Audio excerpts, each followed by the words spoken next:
तो हेलो दोस्तों, आप लोग देख रहे हैं दीपक ऑफिशियल 91। तो दोस्तों, आज की वीडियो में बात करने वाले हैं खेसारी लाल यादव का होली का गाना कब आएगा।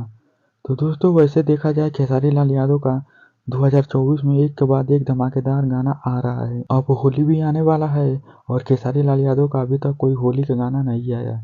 तो दोस्तों, खेसारी लाल यादव एग्रीमेंट में फंसे हैं और एग्रीमेंट में खेसारी लाल यादव का ज़्यादा गाना नहीं आ सकता। खेसारी लाल यादव अपने मर्जी से गाना गाकर किसी और चैनल पर नहीं चढ़ा सकते। लेकिन ऐसा भी नहीं है कि खेसारी लाल यादव का होली का गाना आएगा या नहीं। तो दोस्तों, खेसारी लाल यादव का गाना आएगा, लेकिन एक दो गाना आएगा खेसारी लाल यादव का। हर बार की तरह इस बार ज़्यादा गाना नहीं आएगा, लेकिन खेसारी लाल यादव का एक दो गाने होली के आएंगे, लेकिन ज़रूर आएंगे। तो दोस्तों, अभी होली में टाइम है, अभी 1 महीना है होली आने में। जैसे होली के दिन नज़दीक आएगा, खेसारी लाल यादव के गाने आ जाएंगे। तो दोस्तों, अगर आप लोग चैनल पर नए हैं तो चैनल को सब्सक्राइब कर लीजिएगा और वीडियो को लाइक करना ना भूलिएगा।